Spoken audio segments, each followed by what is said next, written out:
présente, Guillaume, 24 ans, toute jeune mariée avec Hubert. Il se trouve qu'on s'est mariés à la sortie de l'école et qu'on s'est dit ah bah super, avant même de commencer notre vie, on file 1 an tous les deux avec les missions étrangères de Paris. Voilà, nous avons été envoyés dans le nord-ouest de la Thaïlande, à Mae Sot, avec 3 missions particulières. Première, c'est l'accueil des volontaires qui ont été envoyés un peu dans les environs de Mae Sot.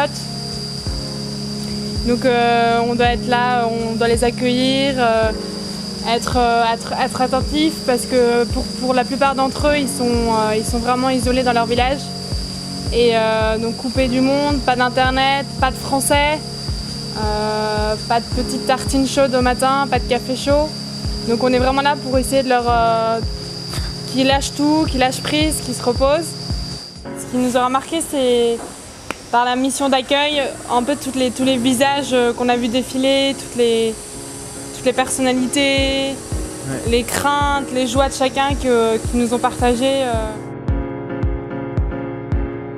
Je ne pensais pas que ça pouvait être aussi prenant et aussi enrichissant, quoi. Enfin, c'est toujours ça nous a demandé beaucoup d'efforts. C'est pas facile d'accueillir des gens pendant plusieurs journées chez soi, mais on a rencontré tellement de gens différents, tellement de caractères et on a vécu vraiment des très très bons moments avec les volontaires. Deuxième mission, nous donnons des cours dans une école de réfugiés birmanes. De migrants. De migrants, c'est des migrants, ouais. Donc on donne des cours 2 fois par semaine, le mardi matin et le mercredi matin.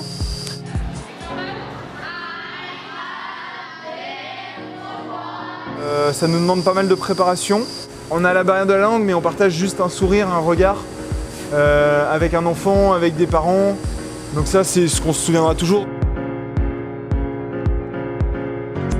Et enfin, notre 3e mission, on s'occupe du projet Terre Karen. C'est une association qui soutient et qui aide au développement des projets dans les villages Karen. Et donc on a été spécialement envoyé pour le projet de tissu de la coopérative et de l'atelier de couture.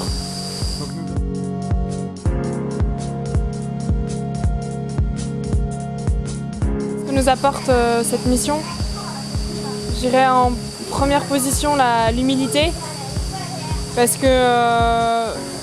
qu'en fait on travaille beaucoup dans l'ombre sans forcément que les personnes qu'on aide, qu'on essaye d'aider s'en rendent compte. Donc c'est accepter de donner sans forcément attendre quelque chose en retour. La patience.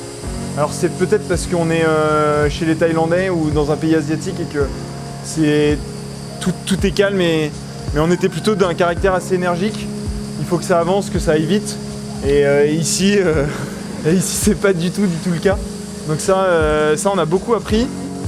Et enfin, ça nous a beaucoup appris pour notre vie de couple à 2, de partir ensemble à l'autre bout du monde, loin de nos repères. Donc on est obligé de communiquer, on est obligé d'avancer ensemble. Je pense chose qui est moins facile quand on a notre quotidien en France, où on a notre travail, on a nos amis, quelques échappatoires qui nous permettent peut-être de fuir certaines choses. Et là on est obligé de construire ensemble. Ici on a appris à vivre et à avoir des moments hyper simples, mais hyper enrichissants, très joyeux. Ça nous permet de faire une pause sur toutes nos années passées, sur vraiment ce qu'on veut être pour les projets futurs, qu'est-ce qu'on veut faire, qui on est. Toutes ces questions auxquelles on n'a pas vraiment le temps en France de se poser pour y répondre. On en ressort grandi, 1000 fois plus confiant pour nos années futures. Mais avec plein d'autres questions. Mais toujours avec des questions. Toujours avec d'autres questions, bah oui.